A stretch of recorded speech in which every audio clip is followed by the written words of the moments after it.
Halo semuanya, masih bersama saya Teguh Warsito, dosen PKN STAN.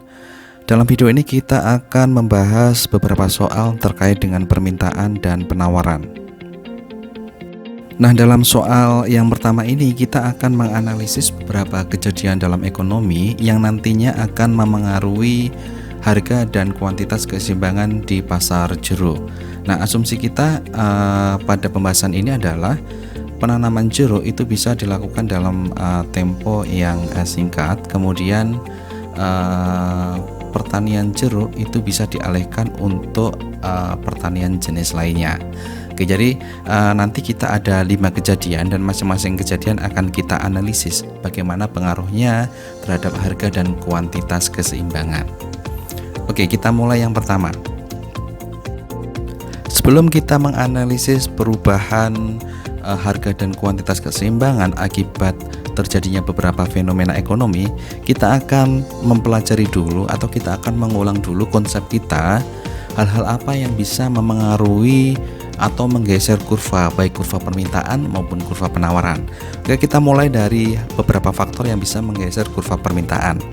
Yang pertama adalah perubahan harga barang substitusi atau komplement, kemudian perubahan pendapatan, perubahan selera, perubahan ekspektasi harga, dan perubahan jumlah pembeli. Nah, kalau faktor-faktor ini berubah, maka konsekuensinya adalah bisa menggeser kurva permintaan, bisa menggeser kurva demand. Nah, bagaimana terkait dengan faktor-faktor yang bisa menggeser kurva penawaran atau kurva supply? Kita telah mempelajari ada beberapa faktor yang bisa menggeser kurva ini. Ada perubahan harga barang substitute in production dan barang complement in production. Nanti kalian bisa baca lagi konsep kita. Kemudian perubahan harga faktor atau input, perubahan teknologi, perubahan ekspektasi harga, dan perubahan jumlah penjual. Jika faktor-faktor ini berubah, maka kurva penawaran, kurva supply, kurva S akan bergeser. Kita mulai soal A. Kasusnya adalah jeruk dipercaya bisa menambah daya tahan tubuh sehingga bisa terhindar dari corona. Oke, sebelum kita menganalisis dampak terhadap kasus ini, kita setting dulu kurva demand dan supply kita dan keseimbangan ada di titik A. Oke, kemudian dari kasus ini, apa sebenarnya yang terjadi jika jeruk bisa dipercaya untuk menambah daya tahan tubuh? Maka selera orang, selera konsumen akan meningkat. Seperti yang telah kita pelajari, saat selera meningkat maka akan menggeser kurva demand. Kemana bergesernya? Demand akan bergeser ke kanan. Nah, dampaknya kita memperoleh keseimbangan baru, yaitu perpotongan antara kurva D2 dengan S1, yaitu di titik B saat kuantitinya Q2 dan saat price keseimbangannya di B2. Kalau kita bandingkan dengan keseimbangan awal, maka kita bisa menyimpulkan kasus 1 dampaknya adalah kuantitasnya naik dan harganya juga naik. Kemudian kita ke kasus yang kedua. Kasusnya adalah harga apel naik akibat gagal panen di mana-mana dan keterangannya apel adalah barang substitusi dari jeruk. Nah, seperti di awal kita set dulu di mana keseimbangan awalnya, yaitu di titik A.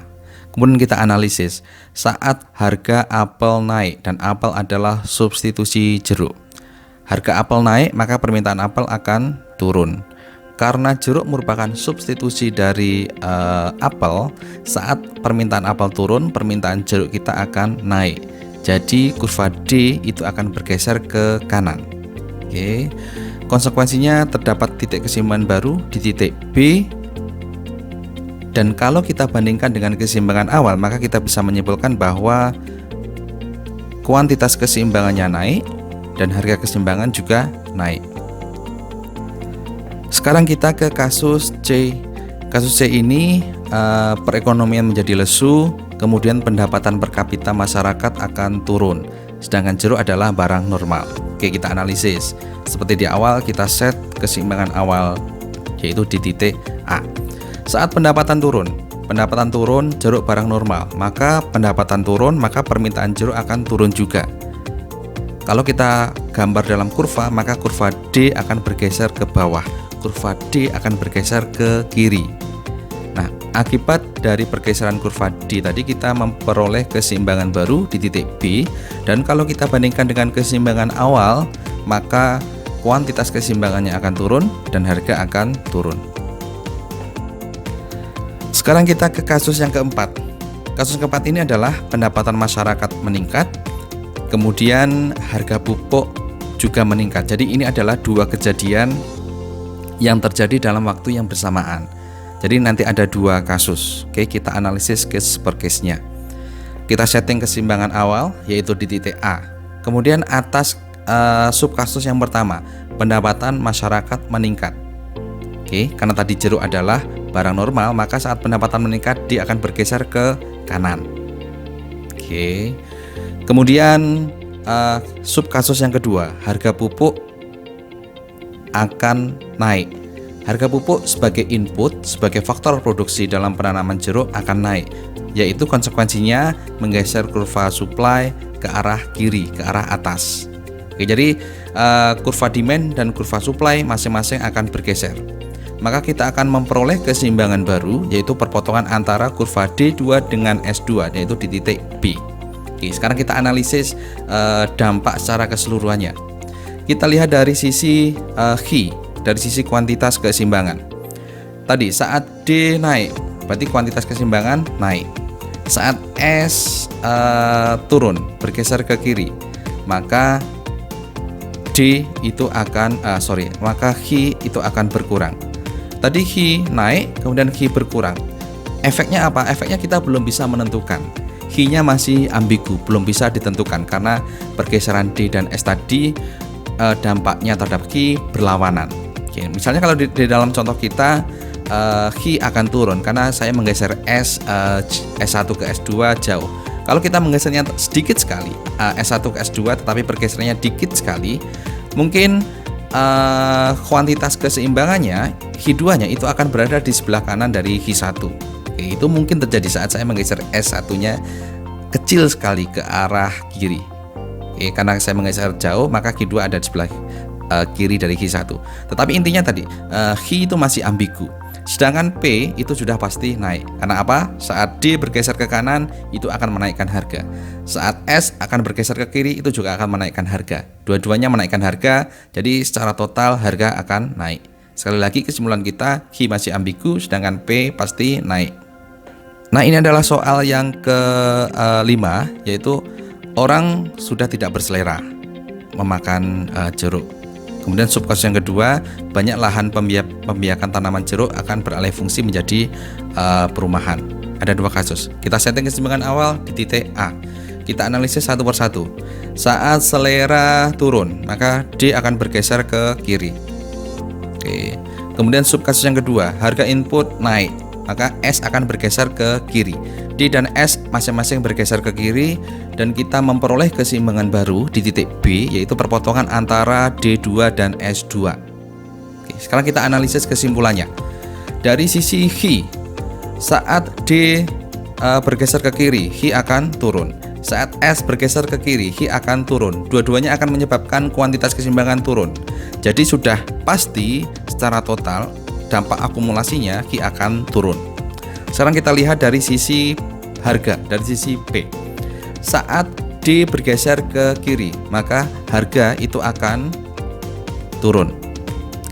Saat S bergeser ke kiri, maka harga akan naik. Di satu sisi menurunkan harga dan di sisi lain menaikkan harga. Jadi di sini dampak terhadap harga masih ambigu, tergantung besar kecilnya pergeseran D dan pergeseran S. Kalau di contoh kita dengan pergeseran seperti ini, maka harga itu akan naik. Tapi misalnya kalau saya menggeser S kecil sekali misalnya, mungkin saja harga keseimbangan totalnya itu akan di bawah P1. Jadi P2 mungkin saja akan di bawah P1.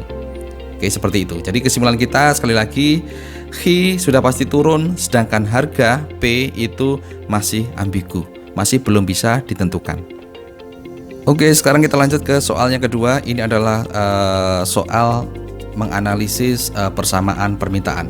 Jadi ini adalah persamaan permintaan untuk minuman sake, HID sama dengan 700 min 2P min PN ditambah 0,1 I, di mana P itu harga sake, PN adalah harga kacang, dan I adalah pendapatan konsumen. Soal yang pertama kita suruh menentukan hubungan antara sake dan kacang. Kemudian soal yang kedua kita ditentukan untuk menyimpulkan apa sebenarnya karakteristik dari sake, apakah barang normal atau barang inferior. Kemudian yang ketiga kita disuruh untuk menggambar kurva permintaan, kurva demand saat PN sama dengan 100 dan I sama dengan 10.000. Oke, kita analisis satu persatu. Oke, soal pertama, harga kacang naik, PN naik. Apa yang terjadi pada permintaan minuman sake Hide? Oke, kita lihat persamaan permintaannya lagi. Koefisien dari PN sebagai harga kacang itu adalah negatif. Artinya saat PN naik, Hide akan turun. Hubungannya akan terbalik. Hubungan semacam ini menunjukkan bahwa antara kacang dengan sake itu merupakan barang komplement, yaitu barang yang konsumsinya dilakukan dalam saat yang bersamaan, yaitu karakteristiknya saat satu barang yang pertama harganya naik, yang berarti konsekuensinya permintaan terhadap barang satu akan turun. Permintaan barang dua akan ikut turun juga karena mereka digunakan dalam satu konsumsi yang sama. Barang komplement. Kemudian soal yang kedua, saat pendapatan naik, kita lihat koefisien dari I positif. Artinya saat pendapatan naik, Hide juga akan naik. Saat I naik, Hide akan naik. Ini adalah karakteristik bahwa sake adalah barang normal. Kemudian soal yang ketiga kita disuruh menggambar kurva permintaannya. Saat PN sama dengan 100 dan I sama dengan 10.000. Kalau kita masukkan lagi ke persamaan awal tadi, maka kita memperoleh persamaan Hide itu sama dengan 700 min 2P dikurangi PN dikurangi 100 ditambah 0,1 kali 10.000, yaitu Hi sama dengan 1600 min 2P. Kemudian kita gambarkan ke kurva permintaan, di mana sumbu horizontalnya menunjukkan kuantitas dan sumbu vertikalnya menunjukkan harga. Saat P sama dengan 0, Hi sama dengan 1600, maka kurva permintaan akan memotong sumbu horizontal di Hi sama dengan 1600. Saat Hi sama dengan 0, maka P sama dengan 800, maka kurva permintaan akan memotong sumbu vertikal sumbu P di 800. Kita hubungkan, kita memperoleh kurva permintaan seperti ini. Oke, kita lanjut ke soal nomor 3. Soal nomor 3 ini intinya adalah kita disuruh untuk menentukan harga dan kuantitas keseimbangan. Harga dan kuantitas saat market clearing, terminologinya sama. Ini sebenarnya kita disuruh mencari harga dan kuantitas keseimbangan. Oke, kita mulai dari sub soal 1. Kita mempunyai kita mempunyai persamaan permintaan Hide sama dengan 20 min 2P, Hs sama dengan 4P min 4. Untuk mencari harga dan kuantitas keseimbangan, maka kita memotongkan kedua kurva tersebut, kurva demand dan kurva supply. Kita memulai persamaan seperti ini, 20 min 2P sama dengan 4P min 4. Kita selesaikan dengan aljabar, kita memperoleh P harga keseimbangan 4 dan Q kuantitas keseimbangan sama dengan 12.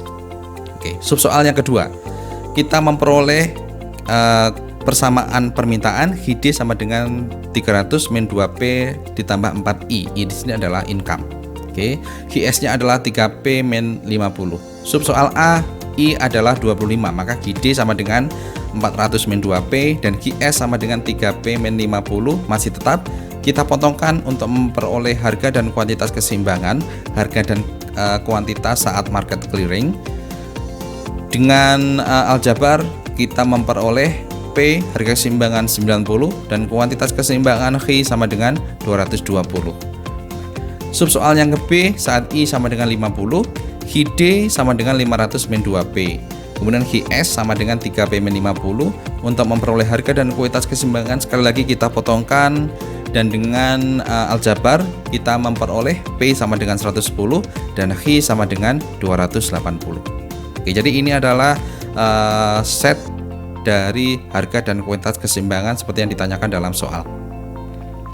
Kita lanjut soal yang keempat. Soal yang keempat ini kita memperoleh tabel hubungan antara dua barang. Kemudian kita memperoleh juga hubungan dalam dua barang tersebut.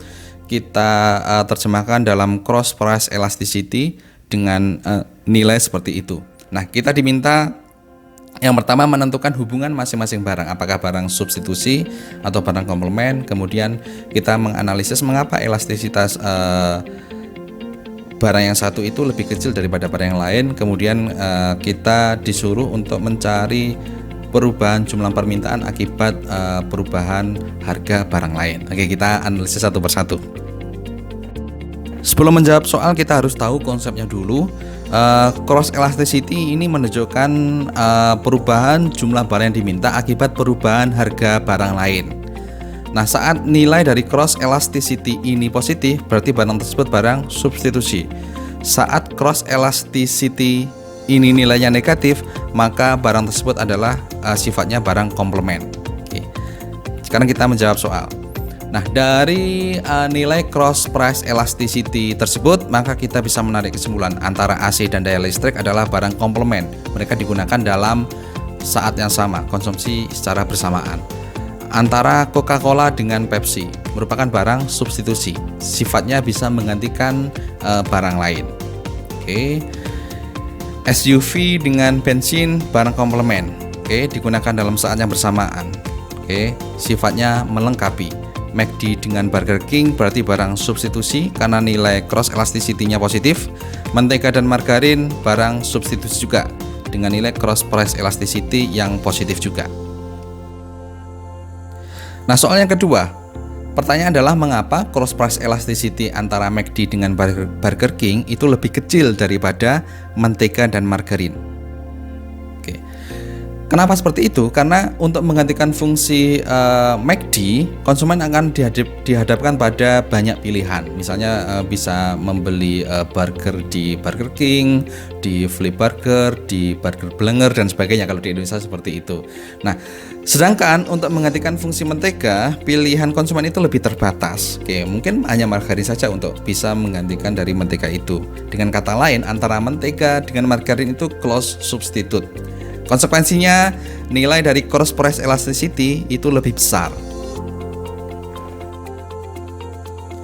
Oke, kita ke subsoal yang ketiga. Nilai cross price elasticity dari Coke dan Pepsi itu adalah 0,63. Nah, saat harga Pepsi itu naik 5%, oke, maka jumlah Coca-Cola yang diminta itu akan naik besar 5% kalikan 0,63, yaitu 3,15%. Karena konsep kita adalah cross price elasticity ini sebenarnya merupakan perbandingan antara persentase perubahan jumlah barang yang diminta dibagi dengan persentase perubahan harga barang lain, sehingga persentase perubahan harga yang barang diminta itu sama dengan nilai dari cross price elasticity dikalikan dengan persentase perubahan harga barang lain.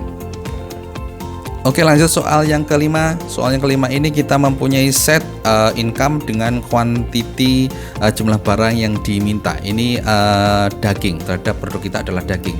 Yang pertama kita disuruh untuk menghitung nilai income elasticity of demand. Kemudian yang kedua kita disuruh untuk menentukan jenis barang apa, apakah lux, apakah necessity atau barang inferior berdasarkan nilai dari income elasticity tadi. Oke, kita pahami dulu konsepnya. Ini adalah rumus untuk menghitung income elasticity of demand. Pada intinya merupakan persentase perubahan jumlah barang yang diminta akibat perubahan harga. Kemudian jenisnya seperti apa? Jenisnya ada 3, yaitu barang untuk barang normal itu nilai elastisitas pendapatannya positif. Untuk barang inferior nilai elastisitas pendapatannya negatif. Nah, untuk barang normal tadi dibagi, kalau nilai elastisitas pendapatannya lebih dari 1, maka kita bisa menyimpulkan bahwa barang itu adalah barang luxury. Kalau nilainya antara 0 sampai dengan 1, berarti barang tersebut adalah barang necessity, barang pokok.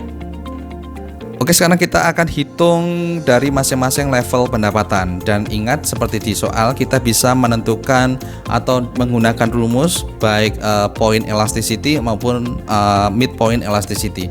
Nah, di sini saya menggunakan rumus point elasticity. Oke, saat pendapatan berubah dari 4.000 ke 6.000, kita hitung nilai elastisitasnya berdasarkan rumus delta H per delta I dikalikan dengan I1 per H1. Kita ketemu nilainya adalah 2. Maka kita bisa menyimpulkan untuk level pendapatan antara 4.000 sampai dengan 6.000, barang tersebut adalah barang luxury. Kemudian untuk level dari 6.000 ke 8.000, kita memperoleh nilai elastisitinya 1,5, masih barang luxury.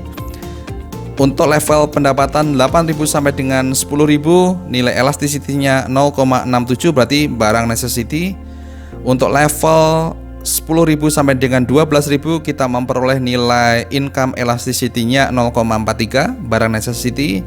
Untuk level pendapatan 12.000 sampai dengan 14.000, kita memperoleh income elasticity-nya 0,16, masih sifatnya barang necessity. Untuk level pendapatan 14.000 sampai dengan 16.000, kita memperoleh nilai income elasticity-nya negatif 0,72, berarti barang inferior. Dan untuk level 16.000 sampai dengan 18.000, kita memperoleh nilai income elasticity of demand-nya adalah negatif 2,29, berarti barang inferior.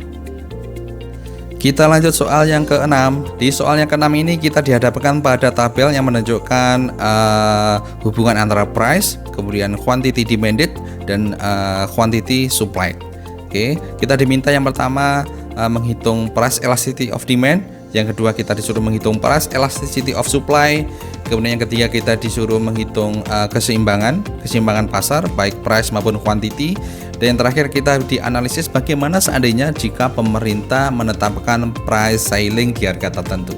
Oke, kita analisis satu persatu. Untuk sub soal yang A, saat harga atau P sama dengan 80, maka kita bisa menghitung elasticity of demand-nya berdasarkan rumus delta Q per delta P kalikan dengan P per Q. Ini sebenarnya kita bisa menghitung pergerakan titiknya bisa kemana saja, karena ini sebenarnya grafis dari kurva permintaan maupun kurva penawarannya ini adalah linear, berupa garis lurus, sehingga pergerakan titik dari P80 ke 100 oke, dari P80 ke 120 misalnya itu juga oke, sama saja nanti hasilnya. Dari 80 ke 60 juga sama nanti hasilnya. Oke. Nah, di dalam perhitungan ini saya menggunakan pergerakan titik dari 80 ke 100. Oke, jadi delta Q-nya dari 20 ke 18 negatif 2, dan delta P-nya berarti 80 ke 100 ada 20. P awalnya adalah 80 dan Q awalnya adalah 20. Maka saat P sama dengan 80, saya memperoleh elastisitas permintaan sebesar negatif 0,4. Nah, saat P sama dengan 100, dengan rumus yang sama, dengan perlakuan yang sama, saya memperoleh nilai elastisitas permintaannya negatif 0,56. Sekarang ke sub soal yang ke B. Kita disuruh menghitung elastisitas penawaran saat harga 80 maupun saat harga 100. Konsepnya sama, tapi yang kita perhitungkan di sini H-nya adalah H penawaran. Jadi saat P sama dengan 80, elastisitas penawarannya dengan rumus seperti ini kita memperoleh 0,5. Saat P sama dengan 100, kita memperoleh elastisitas penawarannya adalah 0,56. Kita ke sub soal selanjutnya. Kita disuruh mencari keseimbangan pasar. Keseimbangan pasar kalau di dalam tabel permintaan maupun penawaran seperti ini, maka untuk memperoleh nilai keseimbangan pasar kita lihat, kita observasi keadaan di mana QD sama dengan QS. Maka saat QD sama dengan QS, nilai H-nya adalah 18 dan nilai P-nya adalah 100. Jadi harga keseimbangannya 100 dan kuantitas keseimbangannya 18. Oke. Sekarang, saat pemerintah menetapkan price ceiling sebesar 80.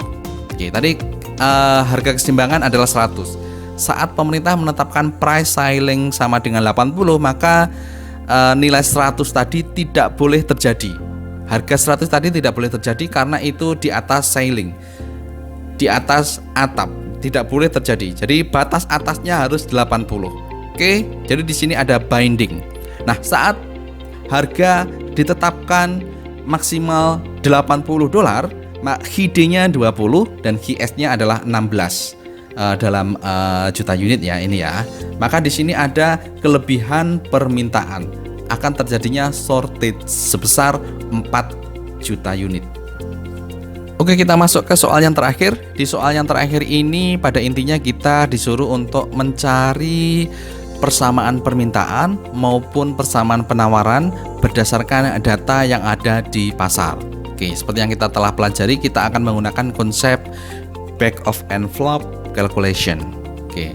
Kemudian yang nomor 2, kita disuruh untuk menghitung price elasticity of demand saat terjadi perubahan harga dan perubahan quantity kalau kita memandang analisis dari tahun 1998 ke tahun 2010. Nah, saat ini terjadi berapa price elasticity of demand di antara kedua tahun tersebut? Itu yang ditanyakan kepada kita. Oke, kita bahas satu persatu. Pertama, kita akan mencari persamaan permintaannya. Berdasarkan konsep yang telah kita pelajari, back of envelope calculation, maka langkah-langkahnya adalah seperti ini. Jadi misalnya persamaan permintaannya adalah H sama dengan A minus B kalikan dengan P. Langkahnya adalah kita mencari nilai B dari nilai elastisitas yang ada. Kemudian kita masukkan ke persamaan elastisitas bahwa epsilon itu sama dengan minus B dikalikan dengan P per H, di mana P dan H ini adalah harga dan kuantitas keseimbangan yang ada di pasar yang terjadi pada saat itu. Di sini kita bisa memperoleh nilai B, kemudian nilai B ini kita substitusikan ke persamaan permintaan dan kita memperoleh nilai A. Oke, kita coba satu persatu. Oke, kita punya data elastisitas permintaannya negatif 0,4, harganya $5 di pasar dan kuantitas keseimbangannya adalah 15,75. Oke, miliar unit di pasar. Oke, kita ambil nilai sederhananya saja, H adalah 15,75. Maka kita akan memulai persamaan dengan memasukkan ke rumus elastisitas. Negatif 0,4 sama dengan minus B kalikan 5 per 15,75, sehingga B 1,26. Nilai 1,26 ini kita masukkan ke H sama dengan A minus BP. Oke, jadi kita memperoleh persamaan H sama dengan A minus 1,26P dengan memasukkan H sama dengan 15,75 dan P sama dengan 5, kita memperoleh nilai A sama dengan 22,05. Kesimpulannya, persamaan permintaan kita adalah H sama dengan 22,05 minus 1,26P. Nah, sekarang kita akan menentukan persamaan penawarannya. Prosesnya sama. Oke, hanya persamaannya kita ubah.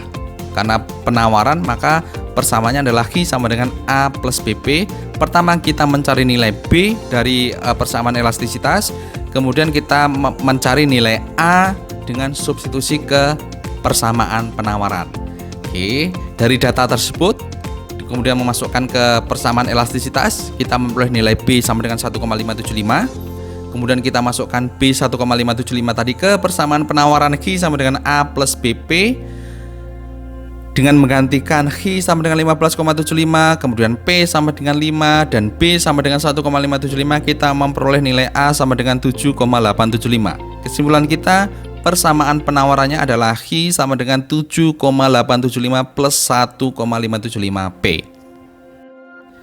Kita ke sub soal yang terakhir. Kita disuruh untuk mencari elastisitas permintaan dari tahun 1998 sampai dengan 2010 dari perubahan harga dan keseimbangan di antara kedua tahun tersebut. Oke, kita memperoleh data tahun 98 itu H 23,5, P-nya $2. Tahun 2010 H sama dengan 15,75 dan P-nya sama dengan $5. Nah, dengan asumsi tidak ada perubahan perilaku konsumen, sehingga penurunan konsumsi ini yaitu dari 23,5 ke 15,75 tadi akibat dari kenaikan akibat kenaikan harga, maka kita bisa menghitung nilai elastisitasnya. Oke, jadi sekali lagi, bukan karena penurunan kuantitas keseimbangan itu bukan karena perubahan perilaku, bukan karena mereka aware terhadap kesehatan, tetapi sekali lagi karena harga. Karena harga, maka kita bisa menghitung elastisitas harga permintaannya. Oke. Kita bisa menggunakan dua konsep, bisa menggunakan konsep point elasticity maupun midpoint atau arch elasticity. Kalau kita menggunakan point elasticity, kita memperoleh nilai elastisitasnya negatif 0,22. Sedangkan kalau kita menggunakan konsep midpoint atau arch elasticity, di mana rumusnya adalah delta Q per delta P kalikan dengan P bar per Q bar. P bar ini adalah rata-rata harga di antara dua periode dan Q bar adalah rata-rata kuantitas di antara dua periode, maka kita bisa memperoleh nilai midpoint elasticity-nya adalah negatif 0,46.